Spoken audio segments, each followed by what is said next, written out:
All right, I'm here with Brian, aka B Souls, and we're gonna play a couple of games, and I'm gonna also ask Brian a couple of questions. So thanks for hanging out with me, Brian.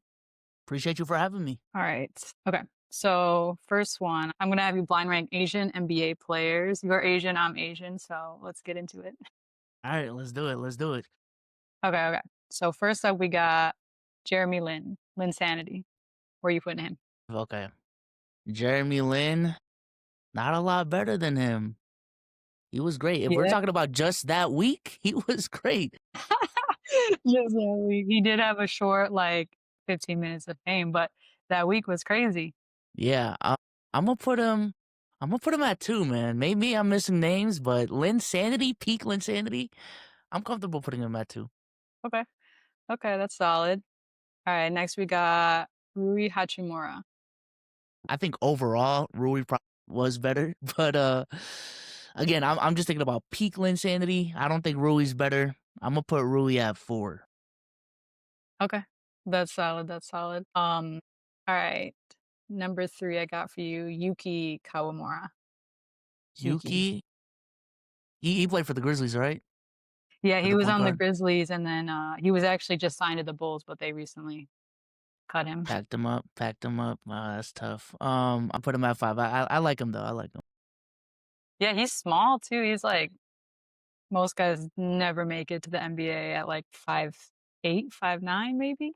Yeah, So yeah. that's crazy. All right. Jalen Green. Jalen Green. Is he better than Jeremy Lin? Well, I'm gonna have to put him at 3. I'm gonna have to put him at Okay, okay. Rui at 4, Jalen at 3.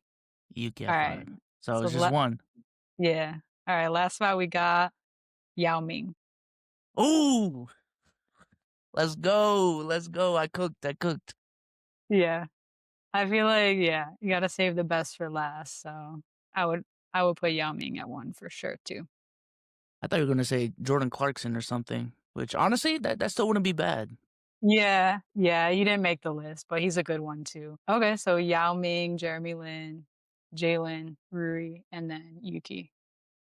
Okay, I like that. I like that. I think like with Rui and Jalen being current players and like they're very, very good. But when you think about Jeremy Lin just in that short time frame, like he was just going off. Yeah, I know. If we go outside of that time frame, he may be Yeah, like 4, but yeah, he's on the list because of that week. So yeah, that's why I was looking at it. yeah. That was like a cultural moment too, I feel like. Yeah. All right. Let's get into some early MVP picks and also championship picks. So, do you have any early MVP picks right now? So I think early in the season it's been a race between Jokic, SGA, Giannis, and Wemby for me. In the first 3 games of the season, I was really convinced Wemby got it. Like Yeah. the numbers he was putting up, it was crazy. Then he slowed down, and now he's out for 4 to 6 weeks. So he may not even qualify because of the 65 game rules. If I just had to put a number on it, or if I just had to pick one, it'd probably still be SGA. Really? Yeah, I know that does they do take into account like how much your team is winning and how far you go in the playoffs or are likely to go in the playoffs, so that makes sense. But I noticed you left out Luca, which is my pick. I forgot about Luca. I forgot about Luca. Yeah, I really like him. I like his game. But I know he's also struggled a bit with some injuries too, like multiple injuries early on, so I'm a little bit worried that's gonna hold him back. Yeah, luckily it's just like nagging injuries. But yeah, no, Luca's been balling. He completely slipped my mind. I'd still probably go SGA now that I remember Luca. Yeah, I'm also like the Joker, like he's won it so many times recently that I'm kind of like that's enough. Like, give it to somebody else. I feel like the same guy wins it too much. It's like he's a cheat code and it gets a little bit boring, but if the numbers are there, the numbers are there.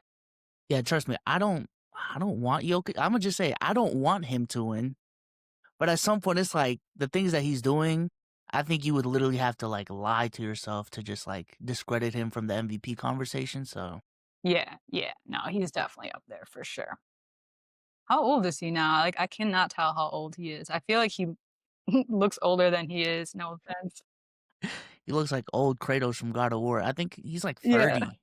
He's like Okay, 30, okay. Okay, 29, that 30. makes sense. Man, he's up there compared to the other guys then. I mean, I know Giannis is getting a little older too, but that's impressive. Yeah. All right, so what about early ship? Who do you think's gonna win it this year if you had to pick? Looks like no one's stopping the Thunder again, man. Back to I back, don't know. really? Yeah. It's back to back. I think Denver's looking really good. But in the East just got substantially weaker compared to last season. I like what I'm seeing from the Pistons though. But in terms Yeah, of they're number matching up one with the right now. Thunder, yeah, they're number one right now. But in terms of matching up with the Thunder, it's just that defense is just crazy. And I thought like I saw all time great defense with the Celtics in 24. But for them to like top that, that's crazy. I was thinking, and this is more like personal base. It's still really early as well, but I would love for the Knicks to finally get it. I think they're number 3 in the East. But I don't know. I feel like New York would just go crazy if they Yeah, won it. And they've been so close the last like 2 years. So, yeah, no, as a Celtics fan, I shouldn't root for the Knicks. As an NBA fan though, I've always wanted to see the Knicks win it just because I know again, like what you said, the city of New York would go crazy if the Knicks win, and I do want to see that happen. yeah, just imagine all like the footage on social media after like and then I got my eye on Houston too. I feel like when they picked up KD, like maybe he finally found a good home because I feel like the last super teams he joined, they all flopped. Yeah, I really like KD's fit with the Rockets. Little concerned with the Fred VanVleet injury though. Yeah, I think just right now, like their point guard position is pretty lacking. I think they're making up for it in like some ways. Like Sengun playing like Baby Jokic out there definitely helps. The Rockets do look good even without Fred. Let's do a little start bench cut. So I'll name 3 NBA players and you gotta tell me which one you would start, bench, or cut. Pretty simple. All right, let's start with point guards. I like point guards. I play point guard. So let's start with Curry, Kyrie, and Damian Lillard. Start bench cut Curry, Kyrie, Dame. I think I'm gonna start Curry. That's the easy one for me. Who I'm benching and cutting between Kyrie and Dame. I'm gonna cut Kyrie, man. I'm gonna cut Kyrie. Wow. Okay, okay. I would have flipped it. I would have flipped it. Why'd you Like, pick Dame? well, they're definitely like these two. Like when people ask me who's better, it's one of those things where I definitely flip flop by the day.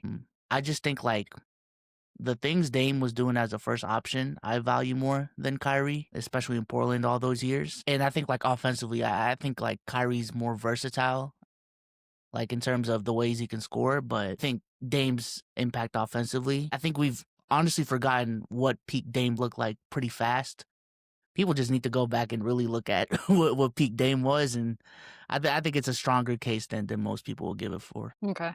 Yeah, when I think of Kyrie, I just think of like he's like up there with one of like the shiftiest players to ever play, like almost unguardable just with the way that he can get to the basket and score, I feel like. And then yeah, with Dame, I would agree. Like the last couple of years are not the same as his peak years because he's also like getting close to retirement, right? Yeah, especially now, like, well, they're both I injured, guess all 3 of honestly. them are probably approaching retirement, Yeah, right? especially Curry. I think Curry's Yeah. 37. Dame just had a torn Achilles at like 33, so and he returned to Portland, so he's probably on his way out. Kyrie's probably the youngest, I guess, to lack of a better term, but he's Yeah. coming off a torn ACL, so How much younger is he than Curry? I thought they were like closer in age. I know he was drafted in 2011. Probably Okay. like 4 years. Yeah, I love Curry. So yeah, I would have done Curry, Kyrie, Dame. Yeah, you can't go wrong. Can't go wrong. All right. Next we got LaMelo, Ja, and Brunson. Taking with point guards. Okay, Lamelo, Ja. Oh, did you see Lamelo wants out of Charlotte? I feel like he's been wanting out. I think it's mutual now. I'm not gonna lie. I think it's mutual now. Okay, He's so hilarious to me. Like he's out there playing street ball. yeah, he is. He's unserious. Most of the time is good, but he's unserious. Start bench cut.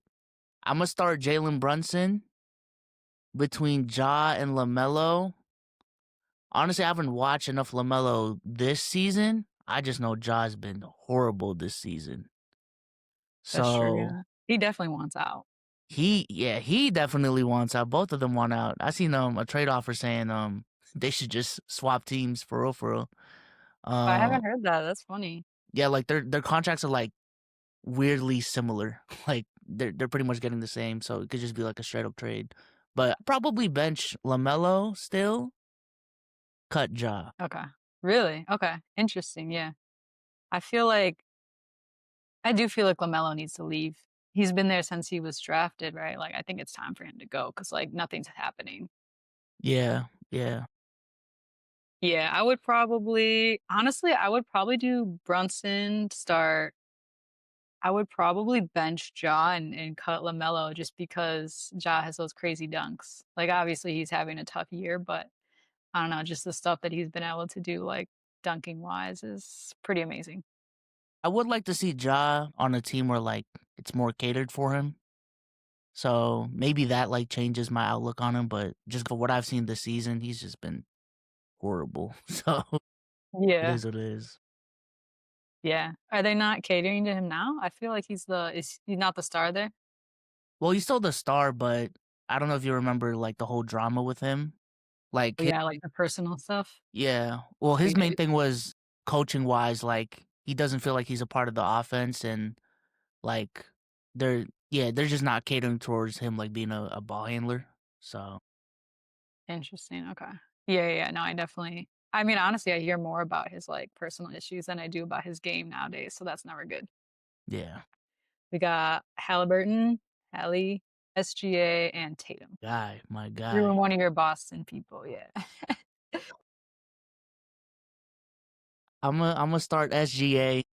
I do think all bias aside, I think he is better than Tatum. Bench Tatum, cut Hallie. I just think like there's a clear Overrated? gap there. There's a clear. I don't think he's overrated to be honest with you, but like SGA, we're talking about best in the world conversations. Mhm. Tatum, closer to like top 5. I think Hallie, he's like closer to like top 15, 20. So Okay. Yeah, I would probably stick with that as well. What do you think about someone recently told me about how SGA plays very similar to Kobe. I wonder what you think about that. Like, they have very similar games, like the mid-range masters. yeah, I think when it comes to like the closest thing to Kobe, aesthetically, probably is DeMar DeRozan. Like just aesthetically speaking. Okay.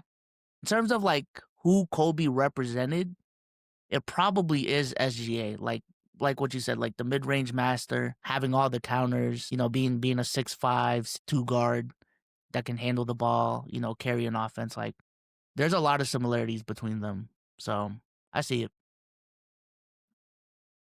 Alright, next we got Luca, LeBron, and Bronny.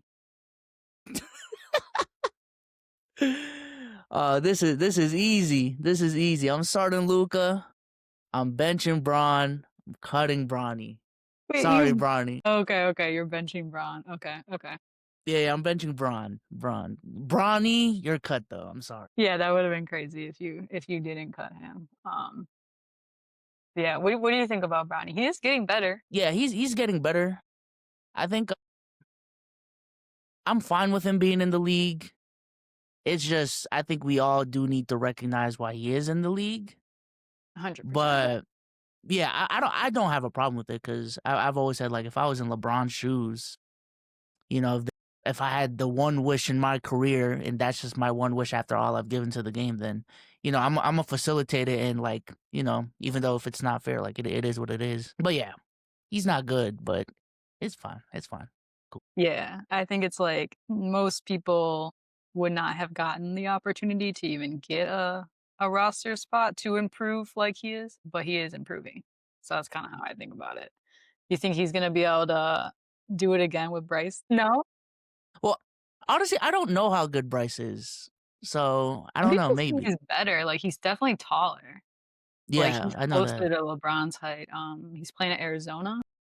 Uh, I don't know, I feel like if someone's gonna pull it off like LeBron, because they just need to play 1 year in college, so, like, after this year, he could be eligible. Yeah, I mean, with the way LeBron looks, honestly, he can play another 3 to 4 years. So if Bryce is ready, maybe he can pull the strings again. But Yeah. Yeah, LeBron's longevity, he to me now he's the GOAT just based on his longevity because it's so impressive to me. I used to be MJ, but now I'm like MJ did not do what LeBron is doing, and neither did Kobe. yeah, at this point, I've just given up on the conversation. To be honest, it's like if LeBron's your goat, I'm not gonna be mad at it. Like I definitely see the angle, see the case. The longevity is insane. So ultimately, if that's just what you value, then that's just what it is. I'm not gonna fight it. So not anymore. You're like, "I'm at peace now." Yeah, yeah. Do you have a GOAT yourself or Honestly, I have been leaning towards LeBron over the last couple of years, but I was definitely like team MJ for a minute. Sometimes I still flip flop though. So Alright, last one for start bench cut. Curry, LeBron, KD. all in their prime or right now. I guess for these 3, we'll do prime. Okay. I think if they're all in their prime, I'm gonna start LeBron. That's a GOAT level guy right there. Bench, maybe this is crazy. It's easy to me. I'm benching Curry, cutting KD. Yeah. No, because I think whatever KD could provide, LeBron could do just a little bit better, and then with Curry, you just have the ultimate shooter. So I would agree with that. Yeah, I just think like Curry's been more impactful throughout his career. Not that KD hasn't been, obviously, because we're talking about like all time greats, but yeah, just seeing what Curry did in his prime, KD just didn't do that. Yeah, I feel like yeah, just like cultural impact, like on the sport. I don't know, LeBron and Curry to me are on a different level. Like, I don't know, I feel like KD obviously amazing basketball player, but I just feel like culturally it's not the same as the other 2. In the last decade, I think KD's definitely the clear third best player. Like if we're thinking about a big three, obviously in the Olympics, like everyone put those three together. But yeah, I think there is like a clear gap between LeBron, Curry, and everyone else. Yeah. All right, so we'll hop over some WNBA questions now. Do you have a favorite WNBA player and why? Favorite WNBA player? I'm gonna sound basic. It's Caitlin Clark. It is Caitlin Clark. Okay, that's not Yeah. basic. Is that basic? I feel like I don't know. I Maybe a feel little like it bit. is. Yeah. Cause well, I was put on by my friend to Caitlin Clark when she was a sophomore in college. Okay. So Yeah, yeah, like I yeah. wasn't just senior year Caitlin Clark fan. So ever since then, like I've been following her specifically in college and then just carried over to the W. But yeah, big fan of Caitlin. Okay, that's fair. That's fair. She definitely did change the game for sure, and her shooting ability is crazy. All right, do you have a favorite women's college hooper? So someone who's still in college. It's still in college. Well, when Paige was playing, like I was definitely watching a decent amount of UConn games. Loved her national championship run. Outside of that, I was really excited to watch more Juju, but she's been injured. Outside of that, AZ Fudd from UConn. Love her game. Love her game. I love AZ. Nice. Yeah, yeah, yeah. I was really disappointed about Juju. She tore her ACL, so she's like they said she's done for the whole season. Like she's not even gonna try to come back at the end. But when she does come back, I'm excited. I'm actually Yeah. hoping that Chicago gets her in the draft low key, like when she's eligible, because we're just like down in the dumps in terms of the Chicago Sky. So How do you feel about whenever the Angel Reese situation? Is it time to let her go, or is there still something to work out there? I think she's ready to go. Like I think she wants out regardless. I think they pissed her off too much. Yeah. Yeah, so I know she still has her rookie contract, so technically, unless she can somehow get out of that, which I personally have never heard of anyone really getting out of that, we got her for 1 more year, so I'll just hang on, but if she's not happy, like, ultimately, I'm more of, like, a player fan, like, I'm kinda more loyal to where the players are, so I'll move around. I would just want her to be somewhere happy, and also somewhere where she's winning, because it's been 2 rough seasons back to back for her. Yeah. It's tough. It's tough. Yeah, but I like her a lot, for sure. She's, like, one of my top WNBA players for sure. Yeah, no, she's definitely proved a lot of people wrong, especially like with her scoring last season. Like she definitely got better, like substantially better. Yeah, the numbers, like, improved across the board, so love to see it. Okay, so we'll jump back into NBA.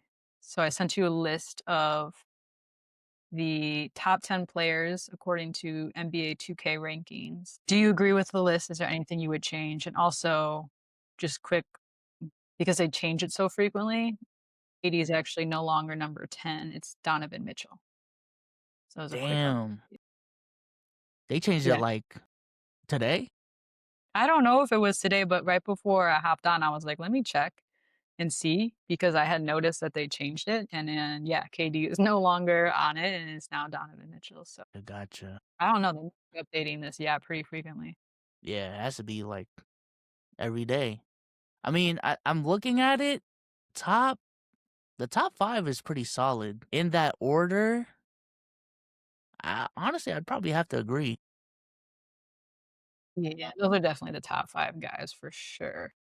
Yeah, after the five, I'm gonna be honest. I don't know why my guy Tatum's that low. I don't know if I don't like I get it he's injured, but from what I've seen from LeBron, Anthony Edwards and Steph Curry even, like assuming Tatum's healthy, I don't know why he moved down. I don't because I think last season when he was a cover athlete, he was a 95 overall.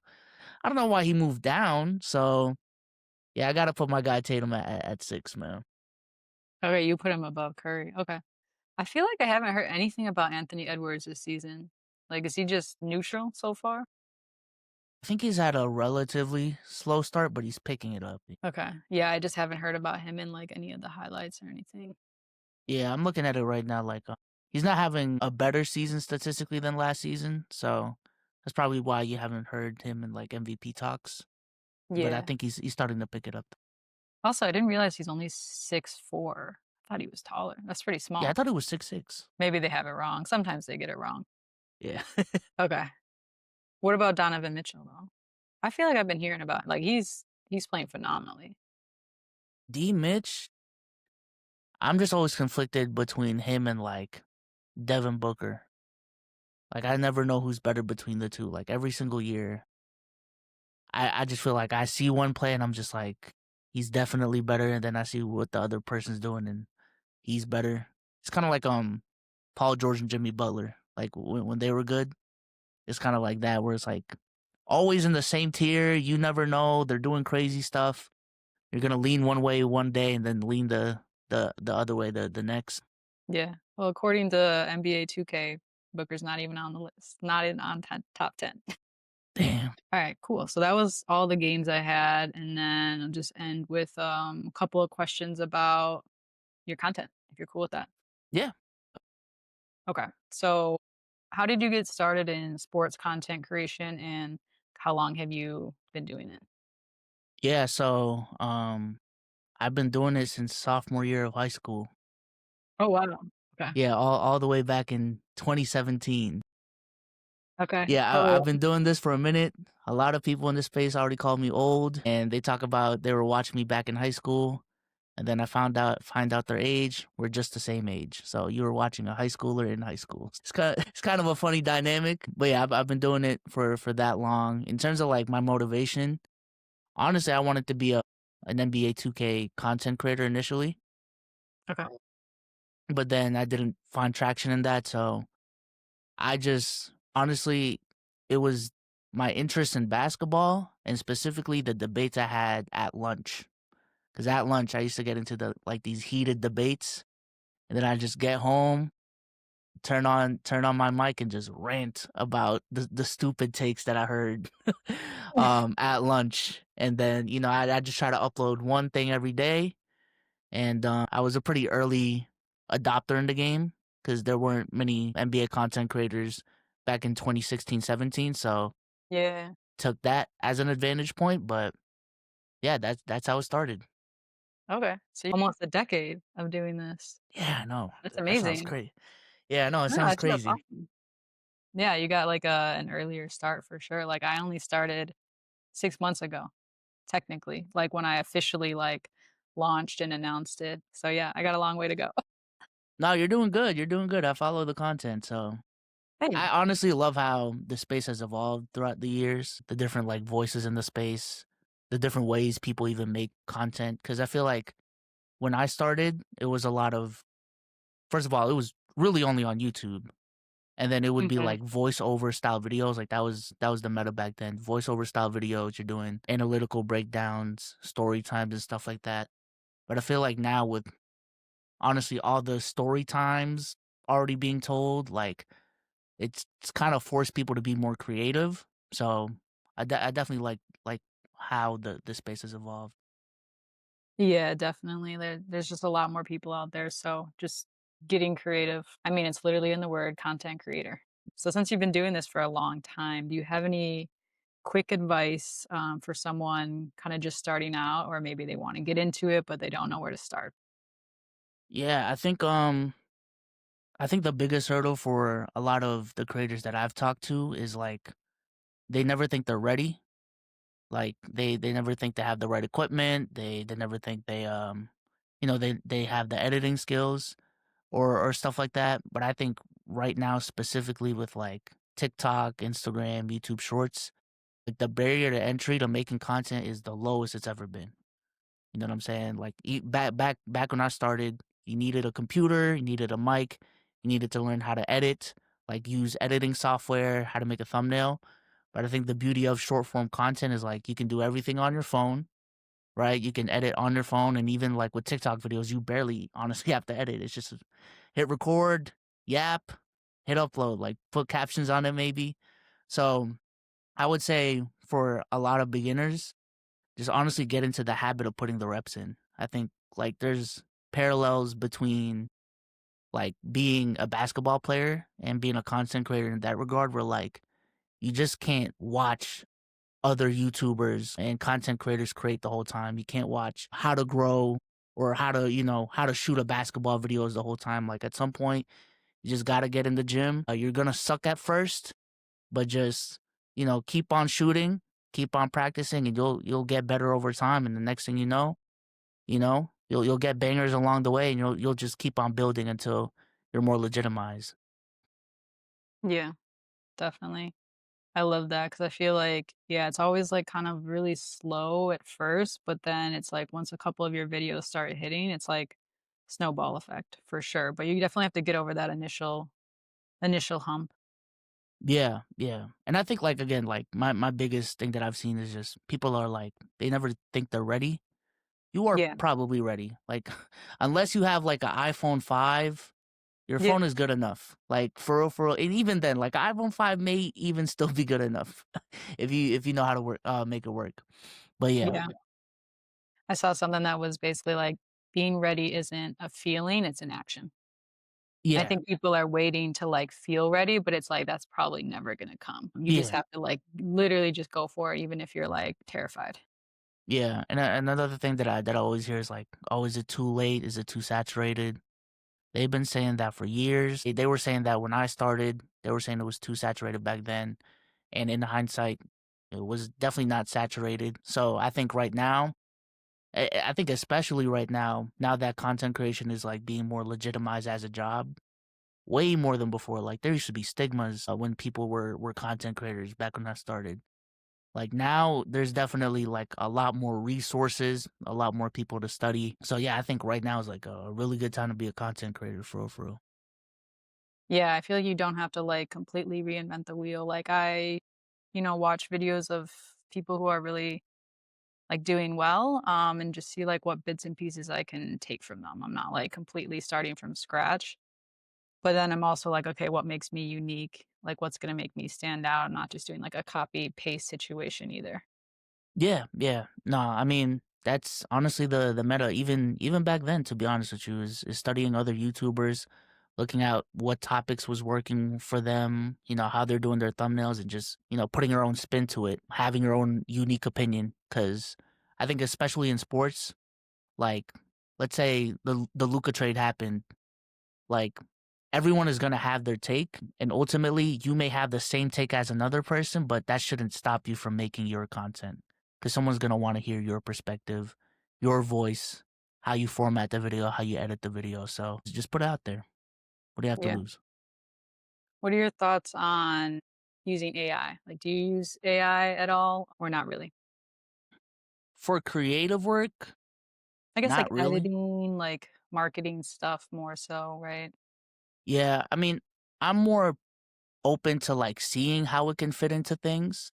I just think like specifically with videos, like video AI, contrary to popular belief, there's still like a long way to go before to me it's usable. Outside of that, I've been starting to use ChatGPT to help me like concise my scripts if I'm ever making scripts. Because one thing I've found with my writing is I write too naturally sometimes and just like brain dump. So my script ends up being like mad long and just a bunch of filler. So I just ask it to concise this up a little bit, make it a little bit more punchy. I found that helps. But outside of that, I don't really use AI for real. For real.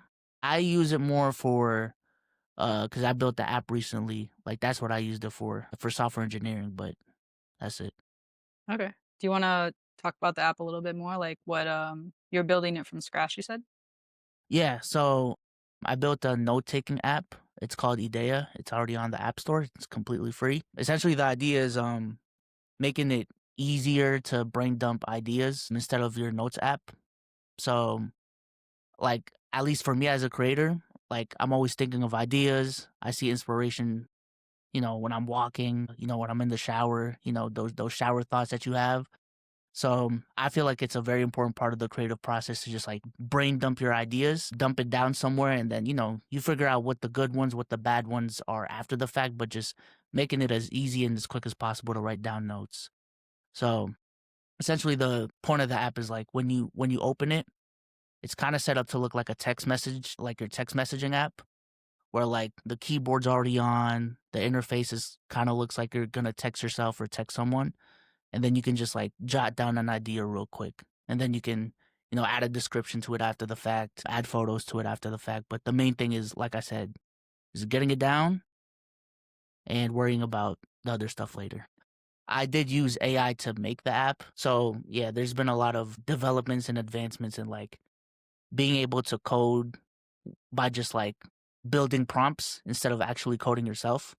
So that's been my main use case of AI, and it's honestly been really cool.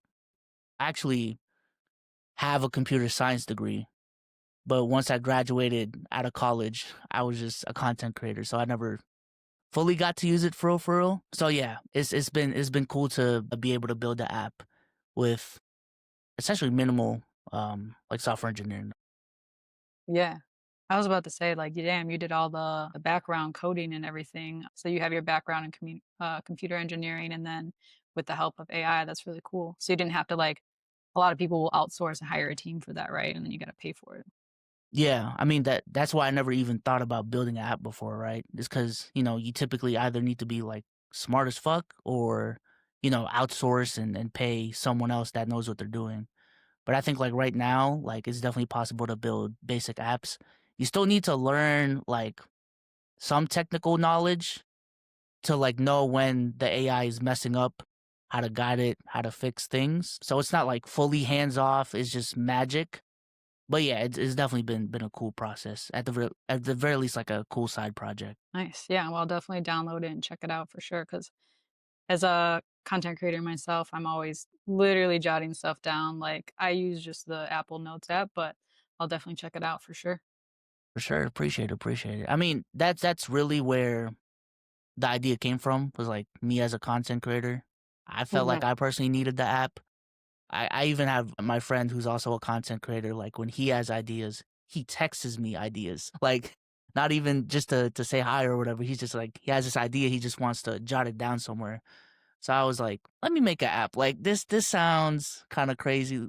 So yeah, And you're like, "And I'm doing well, thank you." yeah, I've done that before though, where it's like, I need to write something down super quick, and I just like I'll text one of my friends, and then I'll follow up later and be like, "Oh, just ignore that. I just needed to make sure I remembered that." Okay, cool. That's dope. And then you also are doing consulting lessons, right? You're starting to offer those again. Do you want to talk a little bit about that? Yeah. So yeah, I used to do content consultations for anyone who wanted them. I just feel like I've been creating content for, you mentioned, around 10 years now, a vet in the game, and one of the things I definitely pride myself in is like being a jack of all trades, master of none. So like I've built substantial platforms in short form, long form, live streaming, podcasting, like even Twitter, Vine. I've I've done a lot. So I feel like I have a lot of like advice, helpful advice that I can offer to people. So yeah, if anyone wants like personalized advice, I offer one-on-one consultations, give you a PDF or recording after the fact too, so you don't have to remember everything that we talked about. Uh, but yeah, it's just a side offer for anyone who wants to take it. Nice. Absolutely. Yeah. You definitely have skin in the game for sure. So I think that's great. Appreciate it. All right. Last question I got. What is the coolest opportunity that content creation has given you? I know it looks like you've done some pretty cool things, like you were recently at an NFL game, you got to go on the field and everything. That's pretty cool. Honestly, that's probably top three. The only one that tops it was all the way back in 2018. The Celtics invited me to a Celtics versus Suns game, and they gave me a media pass. So not only that, they like got a chauffeur for me. I didn't even know what chauffeur meant back then. And I had a plus one, so I brought my best friend. They chauffeured me to the game. They gave me backstage access to interview a player, so I interviewed Semi Ojale. Shout out to Semi Ojale, man. And then they let me into the locker room after the game too, and also the coach like press room where like Brad Stevens used to answer questions from the press. So that was probably my coolest experience, and the video is still up on the NBA channel. So one of their lowest viewed videos, but yeah, definitely my coolest experience. Outside of that, the Patriots game is definitely up there.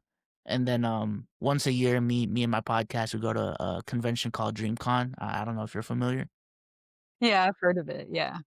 Yeah, so every year it's just nice to be able to like put faces to names within our community, and it's just always a really cool experience. So just being able to actually meet the people that consume my content and the impact that I've made, and the honestly the friendships, very very cool. Yeah. I love that. No, because it's like we're a lot of the time we're just in our rooms making videos talking to ourselves. So yeah, actually being able to go out into the world and meet the people. Like I've met a ton of people on TikTok that I'm not like friends with. But some of them I haven't met in real life yet. So yeah, I love that. Yeah, it's definitely it's a weird experience at first meeting your online friends, because especially if like you talk to them regularly, like, you would think like, oh, these are people, and you honestly do, like, these people. But then when you meet them for the first time, it's like, I've never actually met you. Like, this is kind of weird. Like, I don't, like, I You're know like what you you're look a like, real but person. Yeah. yeah, you're real. Like, what the fuck? You're not AI. Yeah. So, Yeah, I've also noticed too, like I think people's heights are different because you can't really tell how like tall or short someone is. So like I thought my one friend was like 5'7" and she's like 5'10", and I was like, "Damn, you're tall." You were not given tall in your videos. yeah, no. One of my friends, he's 6'5", and when I met him, he is 6'5", but I don't see a lot of 6'5" people often. So I'm just like, damn, you really are 6'5". Like, this is crazy. Yeah, anyone over like 6'2", 6 is like a giant to me. Yeah. Cool. So that was all the questions I had. So I really appreciate your time. Yeah. Appreciate you for having me, for real, for real.